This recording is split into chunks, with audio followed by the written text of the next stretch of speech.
Start करते हैं electric field से। हमने आई गेस इलेक्ट्रिक फील्ड के सारे पॉइंट पढ़ लिए थे, कुछ पॉइंट डिस्कस कर लेते हैं। इलेक्ट्रिक फील्ड की इंटेंसिटी के बारे में बात कर रहे थे। मान लो कि कोई ट्रायंगल है, रेगुलर पॉलीगन के लिए लिखवाया था मैंने। मान लो प्लस क्यू चार्ज है, यहां पे भी प्लस क्यू चार्ज है, यहां पे भी प्लस क्यू चार्ज है, राइट।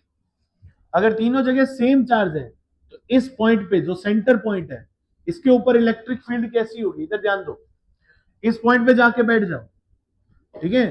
पॉजिटिव से निकलती हुई इलेक्ट्रिक फील्ड, ये मान लो ए है, ये बी और ये सी, तो यहां से क्या निकलेगी, ई ए। बी का इस साइड में जाएगा ई बी और ये जाएगा ई सी। समझ गए। इस पॉइंट के ऊपर इलेक्ट्रिक फील्ड निकालना है। अब अगर हमने बोल दिया ये इक्विलेटरल ट्रायंगल है तो ये 60 और ये सारे 120, करेक्ट। अगर ये 120 तो इन सब की वैल्यू सेम हो जाएगी। अगर सेम चार्जेस है तो इसकी वैल्यू भी ई और इसकी वैल्यू भी ई और इसकी वैल्यू भी ई। अब इस पॉइंट को वापस से ड्रॉ कर लो, एक इधर जा रहा है, एक इधर जा रहा है और एक इस साइड में जा रहा है ई। अगर एंगल 120 डिग्री होता है और दो वेक्टर सेम होते हैं मैग्नीट्यूड के, तो इन दोनों का रिजल्टेंट मिड में से जाता है जिसका मैग्नीट्यूड होता है ई। इससे ये मर गया तो total electric field at point zero is equals to zero vector आ जाएगा। समझ गए नहीं समझ गए। तो आप रेगुलर पॉलीगन का अगर सेंटर के ऊपर और वर्टेक्स के ऊपर सेम नेचर और सेम मैग्नीट्यूड के चार्जेस है तो सेंटर पे इलेक्ट्रिक फील्ड की वैल्यू जीरो हो जाएगी। क्लियर और नॉट क्लियर सी बात है। चलो ये हो गया फर्स्ट क्वेश्चन। अब आपका सेकंड क्वेश्चन क्या है, आपको ये सॉल्व करके बताना है। यही इक्विलेटरल ट्रायंगल मैंने ले लिया, ठीक है। यहां पे मैंने पॉजिटिव चार्ज रख दिया प्लस क्यू, यहां रख दिया नेगेटिव चार्ज माइनस क्यू, यहां रख दिया negative charge minus Q. Clear है। तो बताओ इस पॉइंट के ऊपर इलेक्ट्रिक फील्ड कितनी हो जाएगी, सेंटर के ऊपर। निकाल सकते हो नहीं निकाल सकते। इस फील्ड के इसके ऊपर ये हो गया तुम्हारा, इसको बोलते थे ए पॉइंट, ये हो गया बी पॉइंट, ये हो गया सी पॉइंट। क्लियर। इसको बोलते थे हम ओ पॉइंट। तो इलेक्ट्रिक फील्ड नेट की वैल्यू निकालनी है आपको ओ पॉइंट के ऊपर कितनी हो जाएगी अगर ये इक्विलेटरल ट्रायंगल है तो। रुको एक मिनट। क्लियर है यहां तक। अगला question, third question. Third question ये है, अगर आपके पास में रेगुलर पॉलीगन है, ये एक स्क्वायर है जिसकी साइड ए है।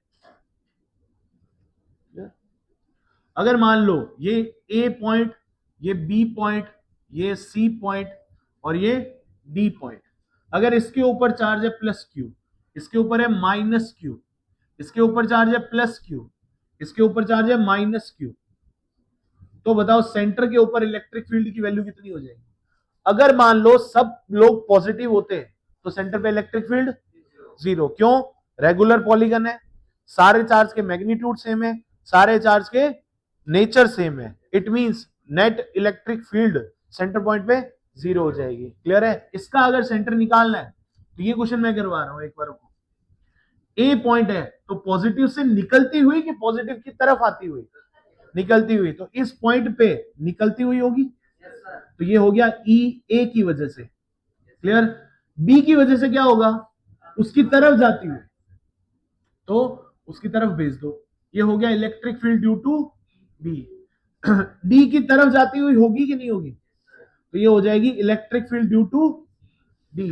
अब सी से दूर जाती हुई कि पास आती हुई, दूर जाती हुई, तो ये इस साइड में चले जाएगा। तो ये भी केस क्या बन रहा है, जीरो का बन रहा है। नहीं समझे, समझ गए। मान लो अगर ये दोनों पॉजिटिव हो गए और ये दोनों नेगेटिव हो गए, अब नहीं, अब नहीं होगा। समझ रहे हो नहीं समझ रहे हो। तो जरूरी नहीं है कि हमेशा जीरो करने के लिए सारे चार्जेस सेम हो, पर्टिकुलर चार्जेस भी अगर अलग अलग कर दो तो भी जीरो लाई जा सकती है। क्लियर है। तो देखना गौर से, इस पॉइंट के ऊपर इलेक्ट्रिक फील्ड निकालो। अब ये नया क्वेश्चन हो गया, अभी थर्ड हमने कर लिया था। मैग्नीट्यूड आप निकाल सकते हो, कोई बड़ी बात नहीं है। ए क्यू अपॉन आर स्क्वायर रखो, वैल्यूज आ जाएगी। डायरेक्शन हम डिसाइड कर रहे हैं, मेन गेम डायरेक्शन का है। क्लियर और नॉट। अब इस पॉइंट के ऊपर बात करो तो ए की वजह से इस साइड में जाती हुई, बी की वजह से इस साइड में जाती हुई, डी की वजह से इसी साइड में आती हुई, और सी की वजह से इसी साइड में आती हुई। क्लियर हुआ कि नहीं हुआ? ये वाला एंगल कितना हो जाएगा? 90 डिग्री हो जाएगा। क्लियर हुआ कि नहीं हुआ? ठीक है। इस साइड में अगर मैं ये बोल दूं कि देखो ई ए, ई बी, ई सी और ई डी, इन सब का मैग्नीट्यूड सेम है, और है कितना? ई है, तो ई की वैल्यू क्या हो जाएगी? के क्यू अपॉन आर स्क्वायर। तो ई की वैल्यू लिख दी के क्यू अपॉन आर। आर की वैल्यू कितनी है? यहां से ये वैल्यू कितनी है? आर इज इक्वल टू क्या हो जाएगा? ए बाई रूट टू हो जाएगा। सही बात है, तो इसको लिख देंगे ए बाई रूट टू। तो क्या आंसर आया? इलेक्ट्रिक फील्ड का value 2 KQ upon A square. Clear है? ये वैल्यू आई। डन है। वैल्यू तो हमने निकाल ली, तो ई की वैल्यू ये है। अब एक बात बताओ, ईबी भी इधर ही जा रहा है, तो ये ई हो जाएगा, ये भी ई हो जाएगा, ये भी ई हो जाएगा, और ये भी ई हो जाएगा। समझ गए? नहीं समझ गए? तो इस पॉइंट के ऊपर इलेक्ट्रिक फील्ड निकाल रहे हैं, तो क्या हम इसको ऐसे रिड्यूस कर सकते हैं? ये 2E हो गया, ये क्या हो गया? 2E हो गया। इन दोनों का रिजल्टेंट किस साइड में आ जाएगा? 2√2E हो जाएगा। सही बात है। तो फाइनल आंसर क्या आ जाएगा? ई नेट की वैल्यू क्या आ जाएगी? 2√2E, और ई की वैल्यू हमें पता है कितनी है? 2KQ upon A square. Clear है? तो ये 4 हो गया, 4√2 KQ अपॉन ए स्क्वायर। आपको क्वेश्चन दे रखा है कि ई नेट की वैल्यू आपके पास में √n KQ upon A square है, तो 4 को अंदर भेजा, 16 हो गया। 16 इंटू 2 कितना हो गया? 32। तो n की वैल्यू क्या आ जाएगी यहाँ पे? 32 आ जाएगी। ये इस टाइप से क्वेश्चन पूछा हुआ है। क्लियर और नॉट? क्लियर है? तो आप पहले इस क्वेश्चन को करो।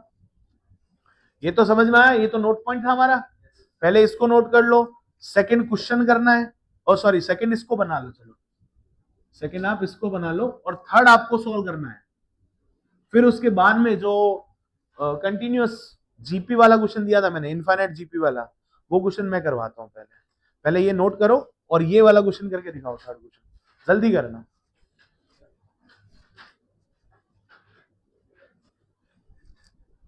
अभी हटा रहा हूं।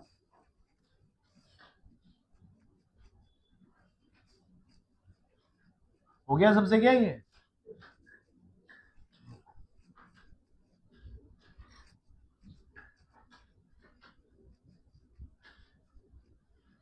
फिर भी देख लो फटाफट, हो तो गया। इस पॉइंट पे बैठे, यहां से यहां की डिस्टेंस r मान लो।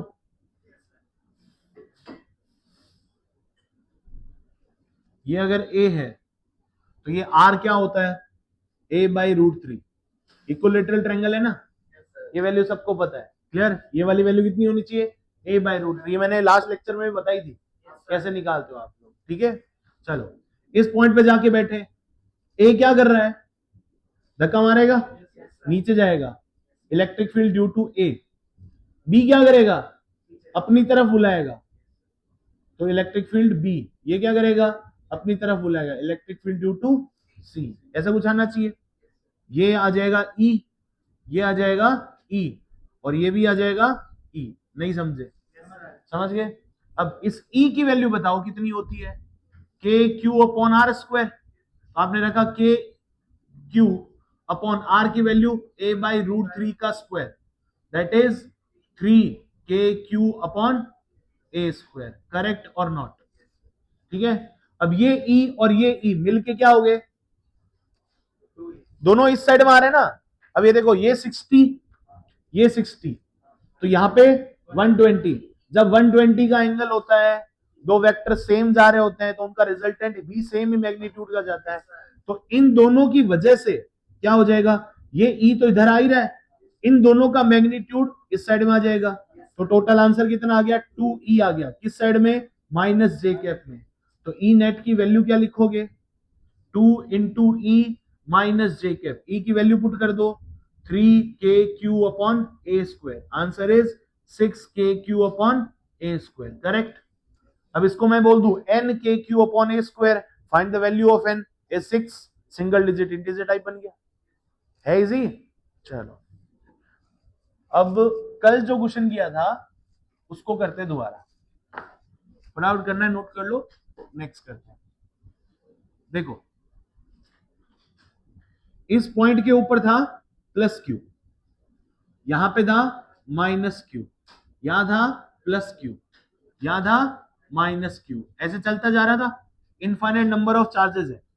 क्लियर? ये बैठा है किस पे, a, 0, 2a, 0, 4a, 0, 8a, 0 and so on up to infinite.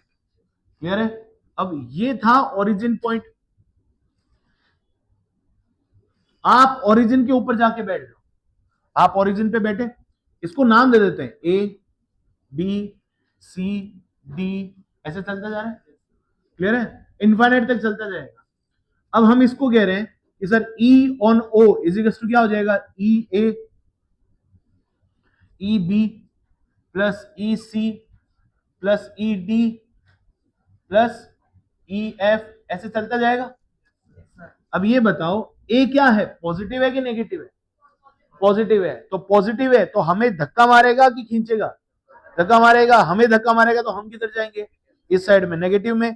तो हम इसको लिख सकते हैं क्या, कितनी दूर है ये, ए डिस्टेंस है, तो हम क्या लिखेंगे, के क्यू अपॉन ए स्क्वायर, कितना, माइनस आई क्या, करेक्ट है, ठीक है, प्लस बी कितना दूर है, 2a, तो हम क्या लिखेंगे, के क्यू अपॉन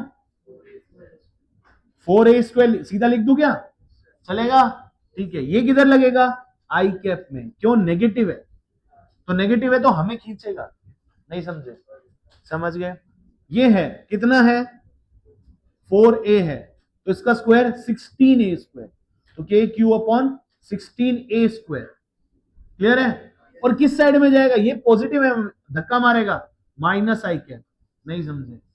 फिर plus K Q upon A square, तो कितना दूर है ये, 8a है, तो कितना हो जाएगा, 64a स्क्वायर, सही जा रहे हैं। और ये कौन है, नेगेटिव है, तो अपनी तरफ बुलाएगा, तो हम जाएंगे आई कैप में, ए सो ऑन। क्लियर? यहां से हम ये कॉमन ले लेते हैं, के Q upon A square minus का आई कैप कॉमन ले लेते हैं, अंदर क्या बना 1, और ये माइनस आई कैप कॉमन आया तो माइनस का 1/4, फिर ये माइनस आई कैप कॉमन आ गया तो प्लस का 1/16, फिर माइनस का 1/64, फिर प्लस का, ऐसे चलता जाएगा, कहां तक जा रहा है, इनफाइनाइट तक। क्या ये जीपी बन रही है, तो के Q upon A square minus I cap 1, infinite GP को क्या लिखते हो, ए अपॉन 1 माइनस आर, आर क्या है, -1/4। क्लियर और नॉट? तो क्या बना, के Q upon A square minus I cap, अंदर क्या बन जाएगा, 1 अपॉन 1/4 प्लस 1, 5/4, तो हो गया 5/4, करेक्ट है। इसको आगे ले आओ, फाइनल आंसर क्या बन गया, -4/5 के Q upon A square I cap. Clear है? अगर आप इसको माइनस को हटा के इधर लगा दो तो भी क्या दिक्कत है, ये हो गया तुम्हारा मैग्नीट्यूड, और डायरेक्शन क्या होगी तुम्हारी, माइनस आई कैप, तो नेट इलेक्ट्रिक फील्ड किस साइड में जाएगी, माइनस आई कैप में। क्लियर है? बहुत सिंपल सा क्वेश्चन था, करो फटाफट इसको नोट करो, फिर एक और देते हैं, दे दूं, पहले ही दे दूं, चलो यहां लिख लो, नहीं पहले बना देते हैं इसको, ढंग से बनाते हैं, अगला क्वेश्चन अच्छा है थोड़ा सा।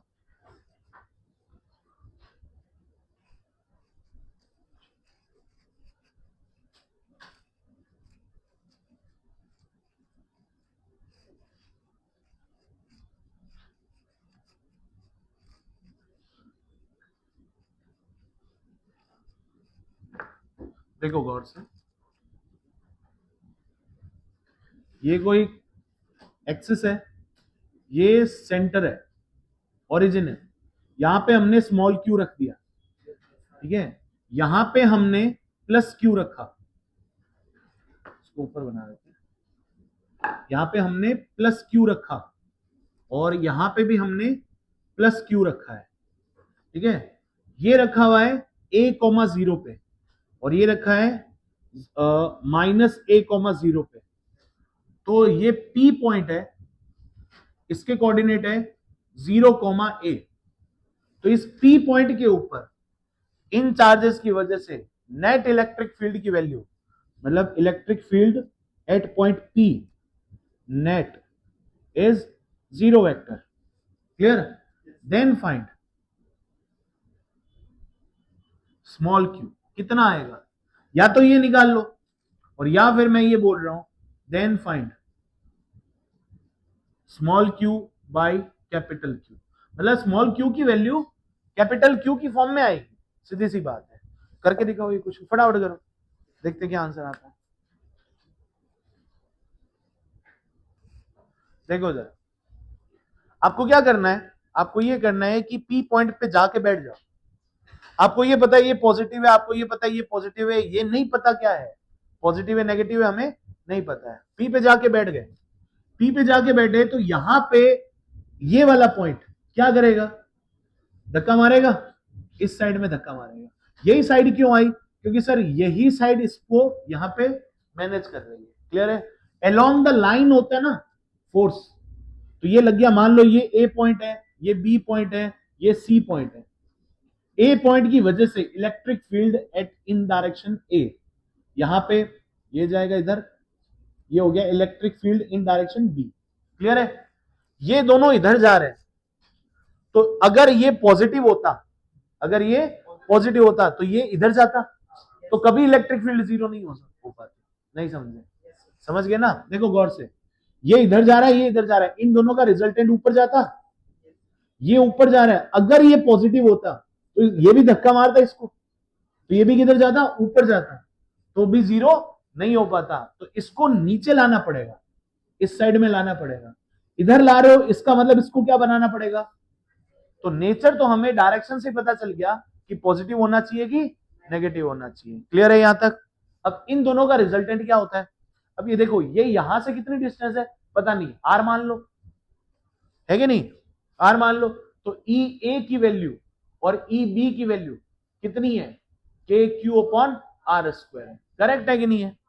इन दोनों का रिजल्टेंट ऊपर जाएगा, उसकी वैल्यू क्या हो जाएगी, रूट टू ई हो जाएगी, नहीं हो जाएगी, इसको हमने ई मान लिया, तो इसका रिजल्टेंट, और ये क्या है, electric field due to C, तो electric field due to C must be equal and opposite of root two E होना चाहिए।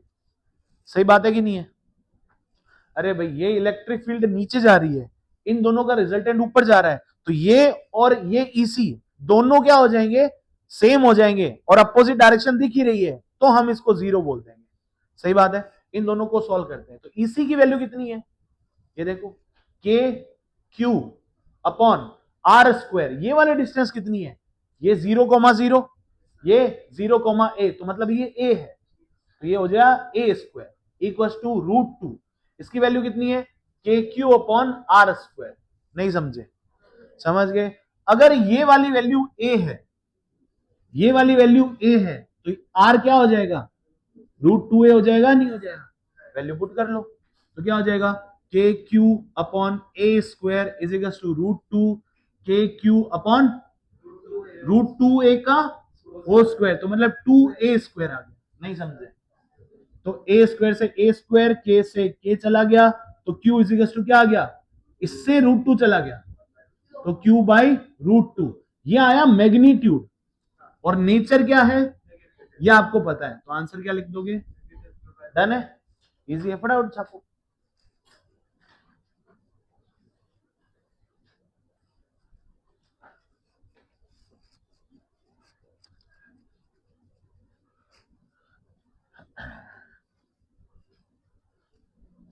अब एक छोटा सा क्वेश्चन ये है कि मान लो आपके पास में एक चार्ज है प्लस क्यू, और एक चार्ज है दूसरा ये भी प्लस क्यू, ठीक है, ये दोनों एक दूसरे से आर डिस्टेंस के ऊपर है, तो मैंने कोई पॉइंट मान लिया, इसको नाम दे देते हैं, ये हो गया ए, ये हो गया बी। क्लियर? ये पॉइंट मान लेते हैं, ये पी है पॉइंट, जो ए से कितनी डिस्टेंस पे है, एक्स। क्लियर है? और तो फिर ये डिस्टेंस कितनी हो जाएगी, आर माइनस एक्स। करेक्ट है कि नहीं है?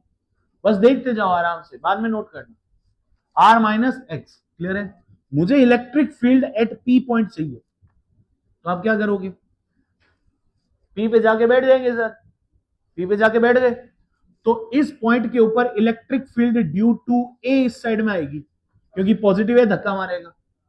और ये क्या है, इधर electric field due to Q इधर जाएगी। तो ए की डायरेक्शन, एक मिनट सॉरी, क्यू नहीं है वो बी है, clear. Electric field due to A किधर हो जाएगा, K Q upon R square, correct है कि नहीं है। ये तो हो गया मैग्नीट्यूड, जा किधर रहा है, आई कैप में। नहीं समझे, समझ गए।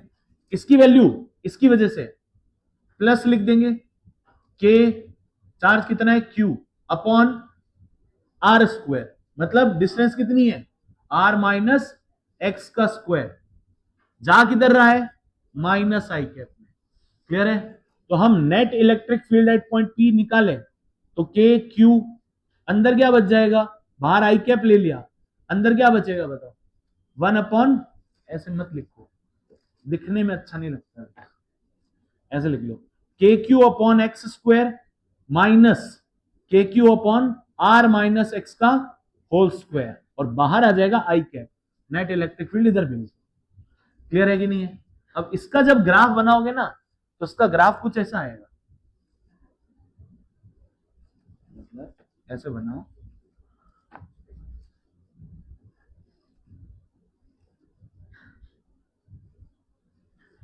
ये हो जाएगा इस साइड में ई,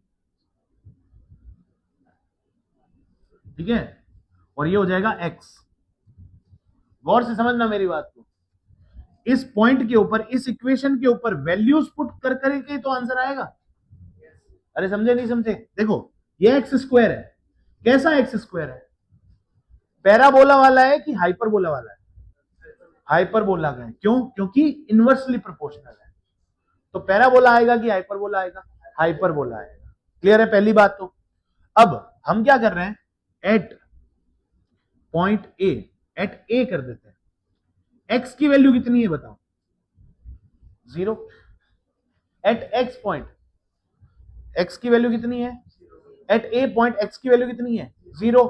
जैसे इसको 0 पुट किया, ये तो इनफाइनाइट पहुंच गया, तो ई ए की वैल्यू कितनी आ गई, इनफाइनाइट, कौन सा, पॉजिटिव, क्लियर है, ठीक है। दूसरा पॉइंट क्या हो सकता है, यहां पहुंच जाए, एट बी पॉइंट क्या हो जाएगा, एक्स इजिकल्स टू आर हो जाएगा, अरे हो जाएगा नहीं हो जाएगा, एक्स इजिकल्स टू क्या हो जाएगा, आर हो जाएगा।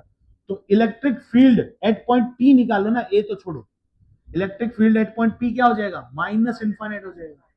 रख के देखो, ये क्या हो गया आर, ये क्या हो गया आर, तो ये आर है तो ये तो कुछ ना कुछ वैल्यू है, ये आर माइनस आर 0 हो गया, तो ये इनफाइनाइट, कौन सा, नेगेटिव। तो भैया ग्राफ नेगेटिव इनफाइनाइट से लेके पॉजिटिव इनफाइनाइट तक जाता है, क्या ये टेन थीटा जैसा नहीं दिख रहा है तुम्हें, होता है नहीं होता, टेन थीटा जैसा होता है। तो टेन थीटा का ग्राफ कैसा आएगा, ऐसे जाएगा, तो ये इधर जा रहा है इनफाइनाइट पे, और इधर कैसे जाएगा, माइनस इनफाइनाइट पे। तो ये जो पॉइंट आएगा ना, that is X equals to are by 2, maximum minima निकाल के देखो, समझ रहे हो, याद आया, या एक बार और समझाऊं, समझ गए। ये ग्राफ आएगा ऑलमोस्ट टेन थीटा का, क्रोनोलॉजी बना के देखें, टेन थीटा की वैल्यू इनफाइनाइट, 1 कब निकालूंगा, 45 डिग्री होगा, टेबल होती है 0 से 90, 45 मिड में, तो X equals to are by 2, नहीं समझे, समझ गए। तो ग्राफ ये आएगा, क्लियर है। दूसरी इक्वेशन, ये तो था केस 1, क्वेश्चन फर्स्ट था ना तुम्हारा, ये केस 1। अब दूसरी चीज बनाते हैं, केस 2। अगर तुम्हारे पास में, इसको यहां लिख दूं क्या, at A X equals to 0, तो electric field at point P is infinite, at B X equals to R, तो electric field at point P is minus infinite, clear है। तो ये हो जाएगा इसके अंदर आंसर तुम्हारा, डन। इस साइड में बनाते हैं केस 2 को। केस 2 ये कह रहा है, मान लो अगर तुम्हारे पास में प्लस क्यू है, और यहां से डिस्टेंस है एक माइनस क्यू की, माइनस क्यू की डिस्टेंस है, राइट। इन दोनों के बीच की डिस्टेंस आर है। हम पॉइंट पी मान लेते हैं यहां पे, इसका नाम है ए, इसका नाम है बी। ए से डिस्टेंस ले लेते हैं एक्स, तो ये डिस्टेंस कितनी होगी भाई, आर माइनस एक्स। नहीं समझे? समझ गए? तो electric field at point P क्या आ जाएगी, इसकी वजह से, इसकी वजह से तो आएगी ए पे इस साइड में, और बी पे भी इधर ही। क्यों? क्योंकि बी नेगेटिव है, अपनी तरफ खींचेगा। समझ पा रहे हो? तो हम क्या लिखेंगे, E A plus E B. भाई वेक्टर सम होता है, यहां पे भी ऐसे लिखेंगे, electric field at point P is equal to E A plus E B. अब वेक्टर में ये एक दूसरे से माइनस हो रहा है, उसका हम क्या करें, हम तो वेक्टर सम ही करेंगे, 2 पॉइंट की वजह से कर दिया। Electric field at point P, अब मैग्नीट्यूड निकालते हैं, तो के क्यू अपॉन डिस्टेंस का स्क्वायर, किस साइड में, आई कैप में। के क्यू अपॉन डिस्टेंस का स्क्वायर किस साइड में, आई कैप में। ये दोनों सेम ही जा रहे हैं ना, तो दोनों प्लस हो जाएंगे। तो electric field at point P क्या आ जाएगा, K Q upon X square plus K Q upon R minus X का होल स्क्वायर। क्लियर है? और वो भी किस साइड में, आई कैप में। डन, ये फाइनल इक्वेशन है। अब ये बताओ, क्या ग्राफ पहले डिक्रीमेंट आएगा कि नहीं आएगा, हाइपरबोला कि पैराबोला, हाइपरबोला। सही बात है, हाइपरबोला भी कैसा, स्क्वायर वाला, तो कुछ ऐसा ही ग्राफ आएगा। लेकिन हमें बाउंड्री कंडीशन तो मालूम होनी चाहिए ना, बाउंड्री कंडीशन भी देखते हैं। At a point X is equal to क्या हो जाएगा, 0। तो electric field at point P क्या आ जाएगा, इनफाइनाइट। सही है। अब मैंने लिखा at B point X is equal to क्या हो जाएगा, आर हो जाएगा। हम यहां पहुंच गए, तो डिस्टेंस कितनी ट्रेवल कर ली, आर। तो electric field at point P क्या हो जाएगा, वापस से यहां पे रखो, ये तो कुछ ना कुछ वैल्यू हो जाएगी, ये 0, तो क्या आया, पॉजिटिव इनफाइनाइट। तो मतलब ग्राफ पॉजिटिव इनफाइनाइट पे है और वापस पॉजिटिव इनफाइनाइट पे ही जा रहा है।